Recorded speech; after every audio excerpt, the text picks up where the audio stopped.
Hello, welcome to Solent Sports News. I'm Sam Barnett and I'm joined with AJ today. Hi guys. Who plays for Morris Band FC and is one of the many international students in Solent University. So I say thank you for joining us this afternoon. You're very welcome. You're good? Mate. Yeah, good, thank you. Good. Good stuff, good stuff. Right.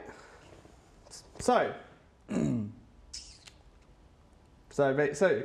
grew up in Singapore. Yeah, I did. And you decided to come to Solent a little bit later on in your life than maybe some other people would. Yeah. So why did you decide to move especially all the way down? Why did you move to Southampton?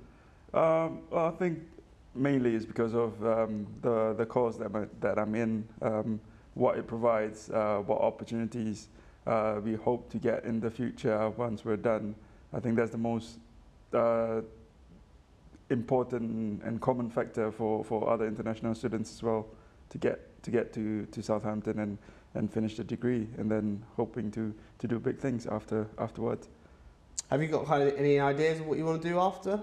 I would like to be in the social media marketing team, leading the team for any sports organization, preferably a football club, but any sports would be great actually.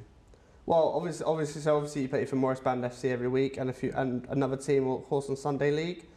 So obviously I assume you've played football in Singapore for a lot as well. So what would you say is kind of the difference between maybe playing in Singapore to like playing in the UK? Because obviously you've got the heat, which is a massive advantage in Singapore. It's hot all year round. But of course, the UK in December it's freezing, which I suppose you're not very used to. Yeah, the main difference, obviously, like you said, is the weather. But apart from that, I think the ability of players, even in like grassroots level, is different as compared to what we have in Singapore.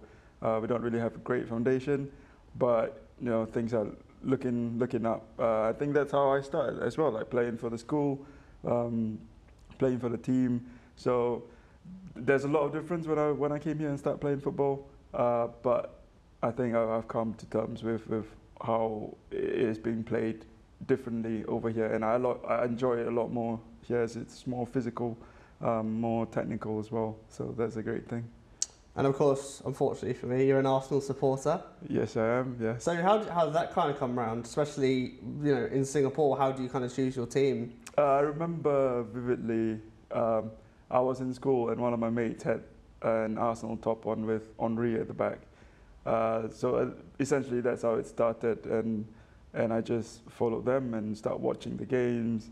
Obviously we couldn't watch as often, we didn't have cable, but getting up at 3:30 in the morning to watch Champions League games, it's just, I don't know, it's just a commitment. Like, it's different, it's something we don't have back in Singapore. So to watch high quality football and the great players at that time was just amazing. And of course, with the World Cup coming up, how do you feel about that? Watching it, especially in the UK. Yeah, being in the right time zone, I think that's great. Obviously, like I said, even for Champions League, we had to watch at 3:30 in the morning. But now it's I'm in the right time zone and get to watch it.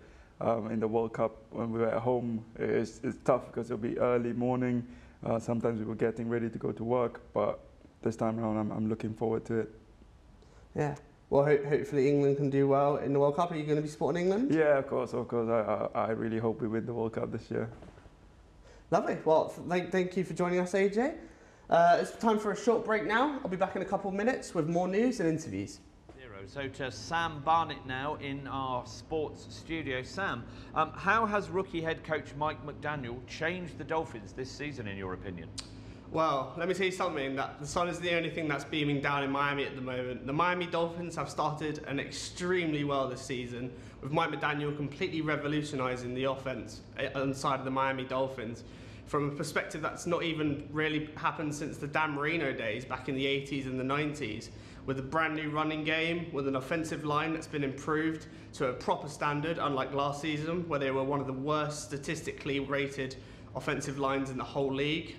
And with the added likes of Tyreek Hill, who is one of the best wide receivers this year in the league, who's on course to break the 2,000-yard league record, which is something that has never even been close to being happened before, with the record being 1,900 by Cooper Kupp last year.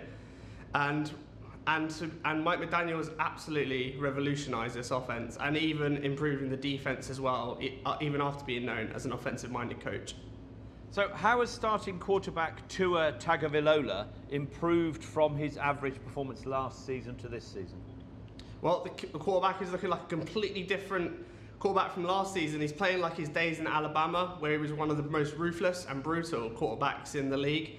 His passing accuracy this season has been immense, along with his pass accuracy and also his performances. This season he's even been looked at as an MVP candidate, which if you'd have heard from last season would have been absolutely crazy. But he is for sure looking like one of the best quarterbacks right now in the NFL. And just briefly, Sam, how far can you see the Dolphins actually going this season? Well, they've had a few problems on the defense, but I think the sky's their limit, to be honest. I think the Miami Dolphins can do what they need to do. I think they can make the Super Bowl. If Cincinnati and Joe Burrow can make the Super Bowl, then I'm sure Miami can. But there's one thing I do know, is that the Dolphins season is going swimmingly. Sam, thank you. We're here outside a very quiet St. Mary's, where Nathan Jones' side find themselves 19th after his first game in charge during a rare mid-season break. With international football being the forefront of the men's right now, the women's side find themselves playing here every week for the full season for the first time in their history. With the League Cup game against Tottenham Hotspur on the 18th of December, the women's side will be looking for a cup upset in a season where they're pushing for the Women's Super League promotion.